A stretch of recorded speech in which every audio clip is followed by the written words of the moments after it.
बिस्मिल्लाहिर्रहमानिर्रहीम। अस्सलामु अलैकुम। आज की इस वीडियो में हम बात करेंगे आयरन डेफिशिएंसी एनीमिया पे। सबसे पहले तो हमें पता होना चाहिए कि एनीमिया क्या होता है। आम अल्फाज में तो हम कहते हैं कि खून की कमी, लेकिन साइंटिफिकली अगर हम इस बात को देखें तो अगर किसी शख्स में हीमोग्लोबिन कम आ रहा है या उसकी एचबी की वैल्यू कम आ रही है तो इसे हम एनीमिया डिक्लेयर करते हैं।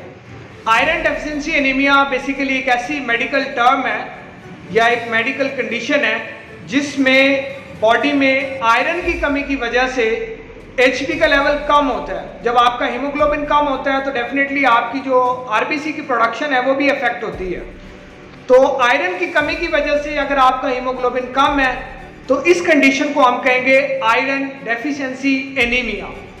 अगर हम बात करें इसके सिम्टम्स की, सिम्टम्स में सबसे पहला जो सिम्टम्स है आपको एक्सट्रीम किस्म की फैटीग होगी, आपको वीकनेस होगी और इसके अलावा जो भूख है वो बिल्कुल आपको कम लगेगी। आपके हाथ और पांव ठंडे होंगे, आपके जो नेल है वो ब्रिटल होंगे यानी कमज़ोर हो जाएंगे और आपकी जो स्किन है वो पेल यानी येलो कलर की आपकी स्किन होगी। आपको हेडेक फील होगा। इसके अलावा आपकी जो हार्ट बीट है वो फास्ट रहेगी यानी कि आपको टैकीकार्डिया का भी सामना करना पड़ सकता है और शॉर्टनेस ऑफ ब्रेथ यानी कि सांस लेने में आपको मसला होगा, खास तौर पे जब आप कोई हैवी काम करेंगे।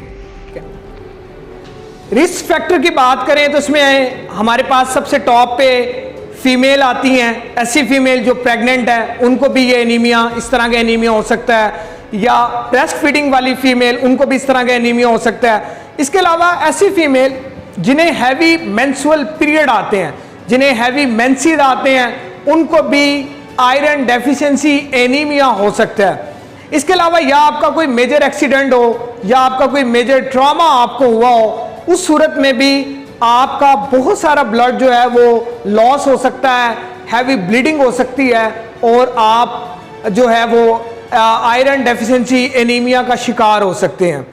इसके अलावा वेजिटेरियन जो जस्ट सब्जियों पे गुजारा करते हैं और अपनी डाइट में मीट को ऐड नहीं करते, गोश्त नहीं खाते या बहुत कम खाते हैं, वो भी इस किस्म की बीमारी का शिकार हो सकते हैं। चौथे नंबर पे हमारे पास उस कैटेगरी के लोग आते हैं जिनको गैस्ट्रो इंटेस्टाइनल डिसऑर्डर है, यानी या तो उनका स्टोमिक डिस्टर्ब है या उनकी स्मॉल इंटेस्टाइन यानी कि छोटी आंत या फिर उनको बड़ी आंत की मसला है, उसको भी जो है वो इससे एनीमिया हो सकता है। अगर हम इनमें बात करें गैस्ट्राइटिस, इसके अलावा हमारे पास जो है वो पेप्टिक अल्सर, ये ऐसी बीमारियां हैं जिसकी वजह से आपका जो ब्लड है वो लॉस हो सकता है। और लास्ट अगर हम बात करें जिस कैटेगरी की, वो है फ्रीक्वेंट ब्लड डोनेशन। अगर आप बहुत ज़्यादा ब्लड डोनेट करते हैं तब भी आपको आयरन डेफिशिएंसी एनीमिया हो सकता है। जहाँ तक इसकी वजूहात की बात है, इसकी कॉजेज़ की बात है, उसमें सबसे टॉप पे है ब्लड लॉस। अगर आपका ब्लड लॉस होता है किसी भी तरीके से, चाहे आप फीमेल हैं, आपका मेंस्ट्रुअल साइकिल की वजह से आपका ब्लड लॉस हो रहा है, या फिर आपका किसी भी किस्म का एक्सीडेंट हुआ है, या फिर आपका किसी भी किस्म का ट्रॉमा हुआ है, या फिर आप जो है वो आपका कोई जीआईटी का प्रॉब्लम है, आपको गैस्ट्राइटिस है, आपको कोलाइटिस है या आपको पेप्टिक अल्सर है, इन तमाम वजूहात की बिना पे आपको आयरन डेफिशिएंसी एनीमिया हो सकता है। दूसरी सबसे बड़ी वजह यह कि आप अपनी खुराक में आयरन लेते ही नहीं है, यानी आपका जो आयरन इंटेक है वो बहुत कम है, या फिर आप आयरन लेते तो हैं लेकिन आपके जीआईटी के इशू की वजह से, स्टोमिक के इशू की वजह से, छोटी आंत या बड़ी आंत के इशू की वजह से वो आपका जो आयरन है वो एब्जॉर्ब नहीं हो पाता, उसकी वजह से भी आपको आयरन की कमी होती है। आयरन की कमी होने से जो आरबीसी की प्रोडक्शन है वो इफेक्ट होती है, आरबीसी कम बनते हैं, कम हीमोग्लोबिन बनता है। तो ये तमाम वजूहात जो है वो आयरन डेफिशिएंसी एनीमिया की वजह बनती हैं। लास्ट जो इसकी वजह है वो है प्रेगनेंसी।